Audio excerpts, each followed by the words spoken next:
Elizabeth Chappell, a lifelong entrepreneur who finally found my niche. After years of new ideas and jumping from business to business, I figured out how to turn a craft into a successful career. In 2016, I started a monthly subscription box for quilters. That little startup has grown into a thriving, multiple six-figure business that I am so proud of. As a published author, designer of fabrics and patterns being sold throughout the world, my favorite thing to do is to teach others how to grow a career of their dreams. Each week, you'll hear from me or from other guests who are creative entrepreneurs, so you can learn exactly what to do and what not to do to grow a career that's more rewarding and successful than you ever thought possible. If you're ready to turn your craft into a career that you love, I am so excited you're here. Welcome to the Craft to Career podcast. This week, I'm excited to share with you some lessons that I've learned in hosting live events. There's a couple of live events that I have hosted. The first is dinner at my house. I love to do this every year at Quilt Market. Just for any of my students who happen to be going to Quilt Market, I live not too far away. And so, it's something I've seen my parents do. My dad was a professor at a couple different universities, and he loved to invite his students over for dinner for those that could make it. And I loved seeing that growing up. So it's something that I like to do as well, invite my students over for dinner. And I'll be doing that again this year. But the live events that I will be really talking about in this episode are big retreats. So I have done 2 so far.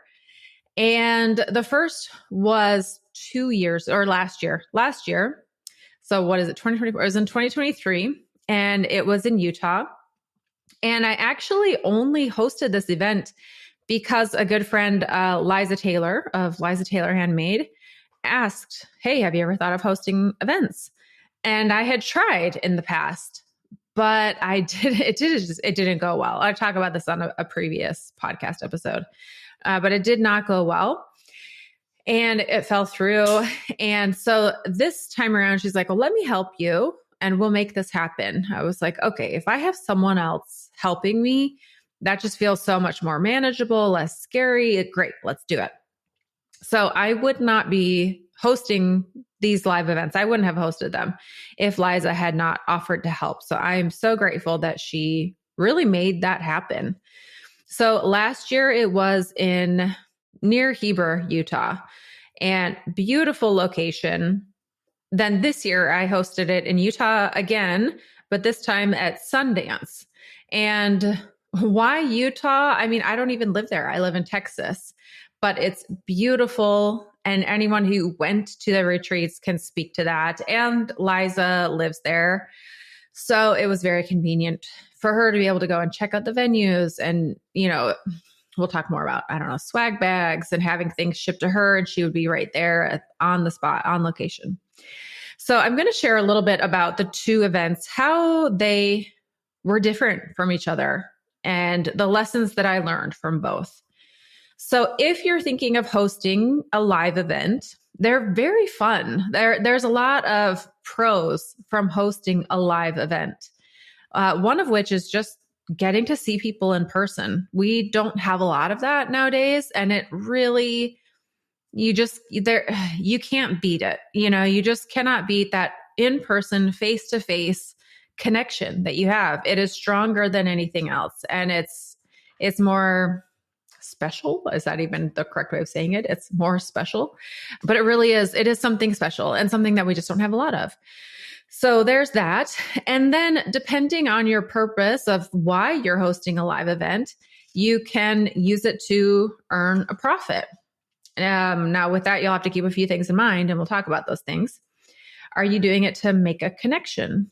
Are you doing it to inspire people, to market, to advertise, to grow your audience? Or is this more of like a once in a lifetime event, something that you just want to do because you want to do it? So there's different reasons for hosting a live event, and there may be others that I haven't even covered here. So we'll dive into those. And before I go on and share more, I want to ask you to take a moment and just write a little review for the podcast. If you're listening on Apple or Spotify, you can tap the stars 1 through 5. It is the lifeblood of the podcast, and it is what really helps this podcast to survive. And it's paying it forward. That's how other people find the podcast. When there's good reviews or more reviews, then the platform will share it with others. So consider this your way of paying it forward, of helping another entrepreneur out. So now let's dive back and talk about the retreat last year. And I'm going to just make a disclaimer. I know this is all audible. I do have a little bit of a runny nose. And if you can hear that I'm a little congested, that is what's going on. So I apologize, especially for the audophiles who really, listening is a big thing. You may notice a little difference in my voice. That is what's going on. So my apologies.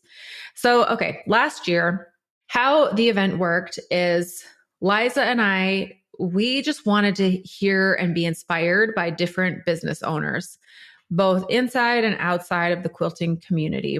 And Liza happens to have some really great connections with different business owners that she worked with in Utah. And that was another reason to host the event in Utah. So we had just some really successful business owners of different companies who weren't even in the quilting community, but had grown very successful businesses. And so Liza reached out and asked if they would come and speak.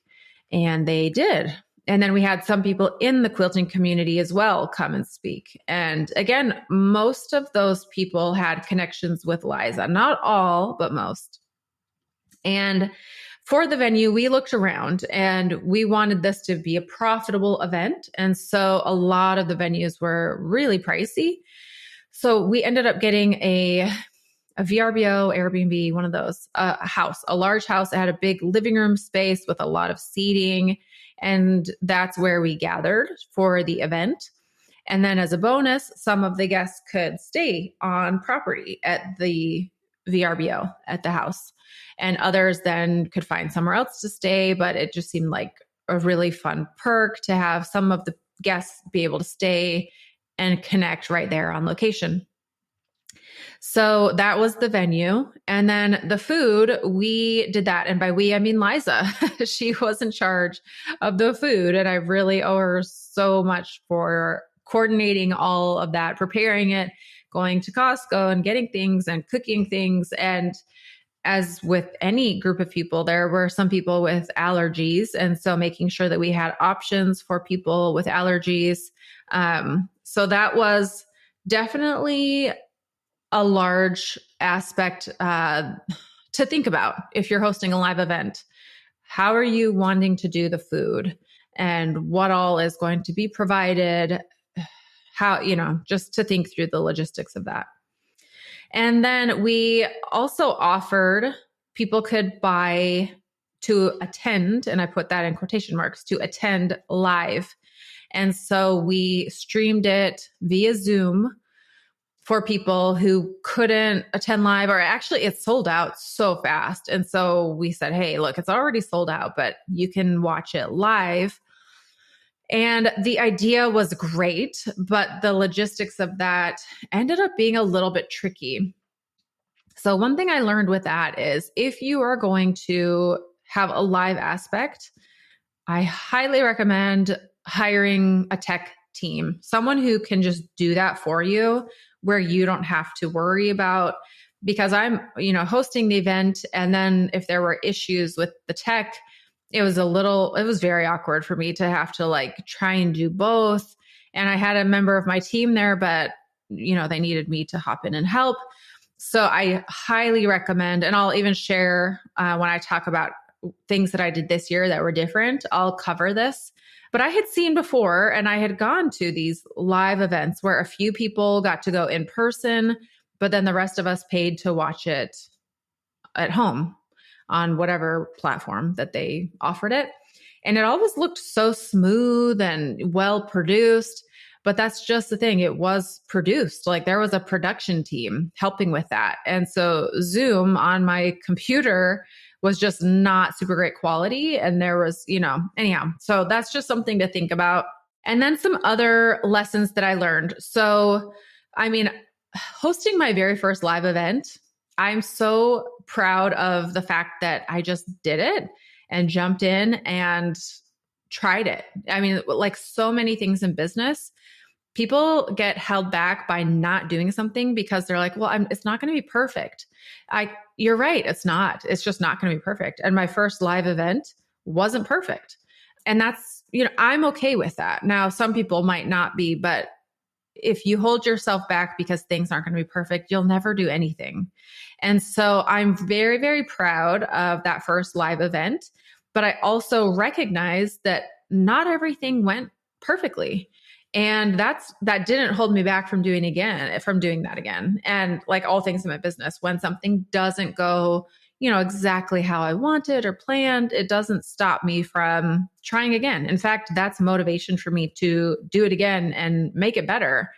And so one of the things that I learned from the first year that I did this event is one, to have a contract with the speakers. We had one speaker not show up at the event, and that, I thankfully am very good at thinking on my feet. And so I rolled with that. We just did a live podcast recording and I had each person share what they learned about the event, but really not ideal. You really want your speakers to be there. Your advertising people are paying for that. So, and we ended up later talking with that guest and recording a call and sharing it with the guest, but it's just not the same as having them come and speak in person and be able to ask and answer questions. The other thing I learned is have a lot of communication with the guests and the speakers. So the speakers, you just want to be in touch. Like I said, over and over, here are the details. Are we good to go? Just over and over again, so that there's no lack of communication about dates, times. Are they still coming? Are they not?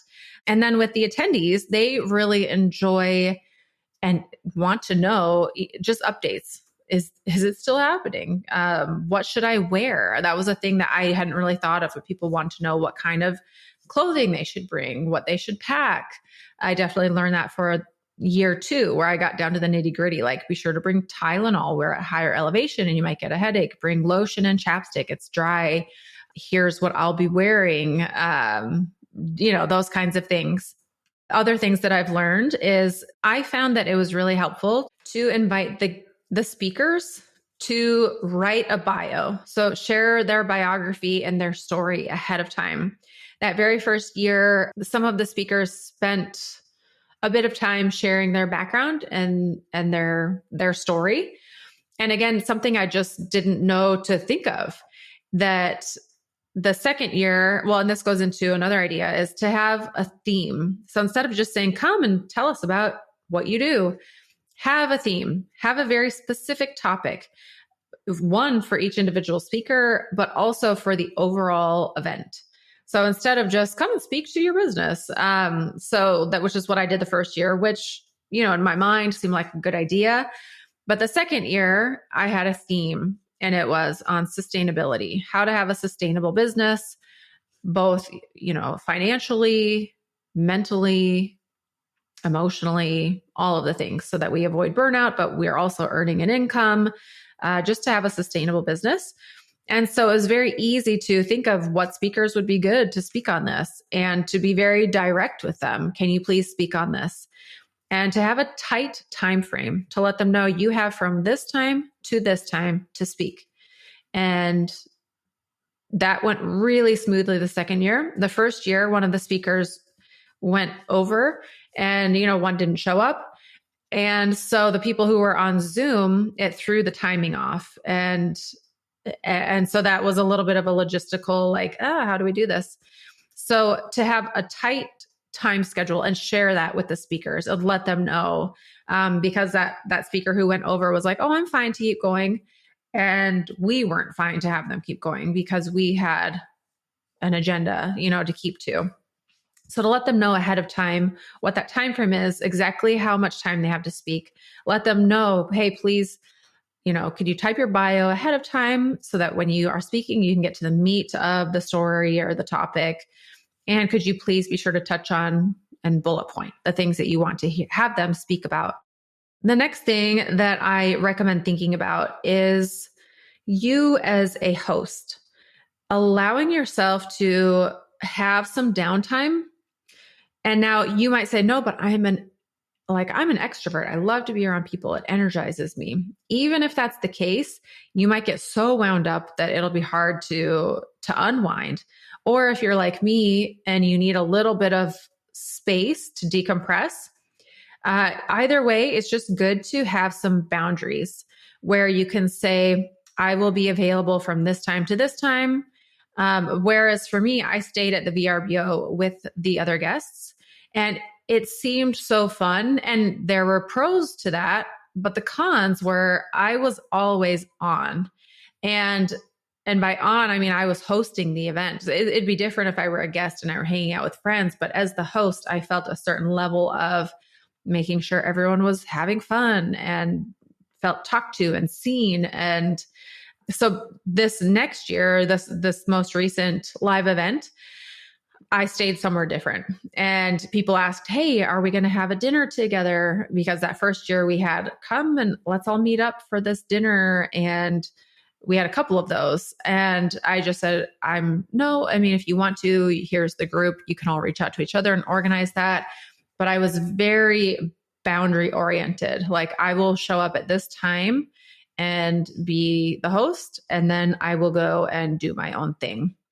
It helped that I went to an event that was held. And for me to see that, I went in person, and that's how that host did it. You know, they showed up, at the event that I went to, I felt like the host, I didn't really get a ton of one-on-one time. So I hope that my guests this last year at Sundance, 2024, felt like they got to speak to me and connect with me if they wanted to. But I loved to the live event that I went to that the host, she organized this thing. We all had our own housing, lodging, accommodations. We just had to figure it out on our own. And we just showed up. It was almost like going to school. You just show up at school and they provide an education, and then you go and you're on your own. And I really liked that, where I was like, yeah, okay, the less that I have to logistically figure out, the more I can really put it all into that live event and put my energies into that. And then, take a deep breath and let the rest be figured out by the guests.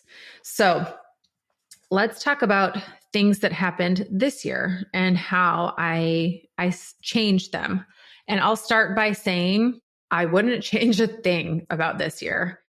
I'm so proud of how I took what happened in year one and implemented changes in year two. Even one of the guests at the end of this live event, she was like, do you plan to do an exit survey? Which normally I recommend. 100%. I'm like, get feedback from people, hear what went well. I'm so pleased with how the event went that I'm like, no, I'm good. I don't even want that feedback. Plus, I actually don't plan to do another live event. So I may in like 5 years, but let me share why. Because for one, in order for me to host a live event that I feel like super proud of and that I could host, confidently, it costs a lot of money. And I will be the first to say that this 2024 live event was not profitable for me. And that was not my goal for doing it. So when you ask, what's the goal? Is it to earn money? Is it for this? Honestly, for me, it was to have a once in a lifetime opportunity and event. And when I say once in a lifetime, I really mean it. Like I will not be hosting another live event to this caliber ever. I really wanted an amazing guest speaker who was a once in a lifetime speaker, and Jenna Kutcher is that guest speaker.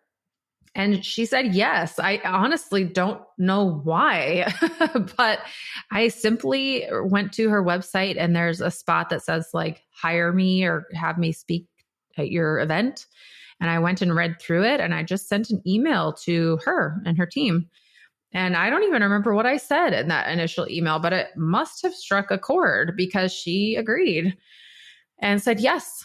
And she's not cheap. And kudos to her. I am all about paying people what they charge and what they're worth. And now if it weren't worth it to me, I wouldn't have hired her. But to me, she was worth it. And she has worked so hard and made herself that valuable in my eyes that I was like, yeah, you betcha, I'll pay you that. And so then the venue, I knew from year one that I did not want to worry about any logistics. So I think it's so ironic this year. Sorry, I think it's so ironic this year that people are like, I know it must have been so much work. I'm like, actually, not at all. Sundance did everything for me. Literally everything. They had the tables all set up. They had the food catered, and the food at Sundance is amazing. I cannot stress to you how good that food was. I mean, every attendee there was like, I have never had food this good, like at an event like this, let alone in general. Like the food was so good. And they took care of all the dietary restrictions and everything. So I honestly just had to say there are people who are, dairy free, vegan, and they had options set up for them. They had a food and snack and beverage bar, coffee station, muffins. It was pretty, I chose some more like healthy options. And literally we just showed up. And so Liza did put together a swag bag for the guests. That's another logistical thing to think about if you want to have a swag bag, because you're literally just reaching out to companies asking for donations or you're buying things. So Liza totally ran that whole operation both years, which I'm so grateful for. And so, yeah. And then we also did name badges. And by we, I mean Liza. She got name tags and she wrote everybody's name, their first name, and then their Instagram handle, because honestly, that's how we know most people is by their Instagram handle. And so when they came, there was a table where we handed them their swag bag and they got a name tag and there were tables set up. And the best of all, there was a recording tech company that did all the microphone. I didn't want to have to worry about people like, I can't hear them. Or if someone asks a question, wait, what did they say? And they recorded it all and I also didn't do anything live. I did not want to have to worry about people getting the time wrong or having problems logging into Zoom. So I'm still debating if I will sell that recording and give like limited access. And when people ask, why is it limited access? Well, for one, if you came live, it's also limited access. But for two, the speakers who spoke, they don't want their talk being out there available for people indefinitely. And so if I do sell this, it will be for like a couple of weeks that you get access to those recordings, just so you have enough time to watch the recordings, take notes, enjoy it. And then that's that. So I'm still debating if I will do that. And the reason why is because this event was I'm from a business aspect, it's like, well, hello, yeah, sell that, like earn more money on it. But like I said, I didn't do this event to be profitable. I did this event as like a treat to myself and those who attended. And so I kind of just don't even want to deal with the logistics of any of that. So I'm still debating. I don't know. I'm still debating. But yes, I had a theme this year. Like I said, sustainable business. And then the speakers, I was very, very intentional about who I asked to speak and what I would have them speak on. And I cannot tell you how wonderful the lineup of speakers was. Every single person who spoke was just phenomenal. Like I'm so happy with how that went. And then we had, like I said, their bios printed out for everyone and put that in the swag bag, along with the agenda of who would be speaking at what time. And I really communicated with the speakers ahead of time, like, please share with, here are some ideas of what I'd love to hear you speak on. Can you please share with me what you plan to speak on? Just so that we were both in line with what they were going to be talking about and how much time they would have. The only thing I wish I could have done, and I only knew about this because Jenna asked, is there a confidence monitor? And I was like, what the heck? So I'm Googling, what's a confidence monitor? I'm calling the tech company. Do you have a confidence monitor? And it's basically a screen that the speaker can see, but the guests cannot see. So you could have everything written down, your whole thing, bullet point or word for word. And So I wish that I had known about that a little more in advance so that, because they did have a confidence monitor, but not all the guests knew about it because I only like looked into this and made sure it was happening a couple days before the event. And my husband was one of the speakers and he's like, oh, I wish I would have known about that confidence monitor. That would have been great. So it was very cool. There was a confidence monitor up front and then a screen in the back. So if there was a slideshow or something, they could still, the speakers could show their slideshow or their presentation. And then a separate monitor up front would have their notes. So that was really cool.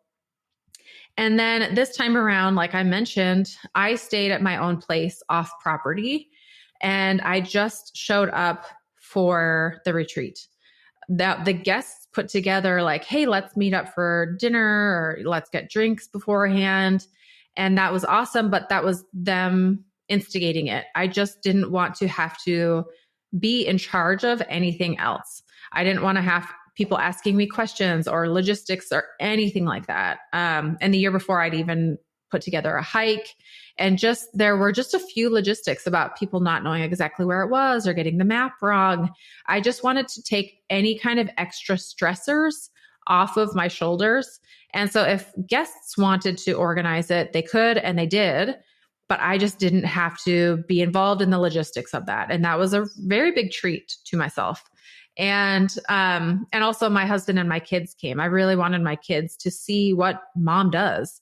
And my husband came to be one of the speakers, which was a highlight. He sang a song and played his guitar and talked about finances because he's a financial advisor. And so I wanted my kids to see that. So also I went and spent time with my family after when we weren't at the venue. I loved this live event.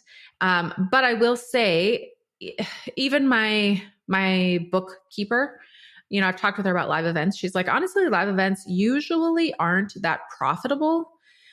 And if I were to think about doing a live event that was profitable, I mean, I would think of a venue at like, I don't know, I'm trying to think like a hotel where there's what's a ballroom type of a setting where you could have many, many guests so that you can earn more money and they can stay at the hotel. Again, you don't have to worry about the logistics. And usually because even Sundance did this, if you say, we'll have 50 people at this event, they'll give you a group discount. So people can call that hotel and say, I'm with Quilters Candy or whatever your group is, and they'll give you a discounted rate to stay at the hotel for that event. So that's a possibility. And then you just have the speakers up at the front of that ballroom or that room, and they're speaking. And the thing is, like with Sundance, even if you're at a space like that, they generally say you have to cater with them. And so that is an expense that you'll have to think about, is the catering or the food. You could just not have food included, but I mean, you could have like, we're going to break out for lunch at noon and lunch is on your own. You could do that because logistically, I mean, money is something to think about. I do not take for granted that I was able to host this event at Sundance and I was able to not have this specific event be profitable because other areas of my business are profitable, but not all businesses have that luxury. And so if you are like, no, I want to do this to be profitable, which honestly, I would recommend that, generally speaking, then there's things to think about, like location, food, and all the logistics that go with it.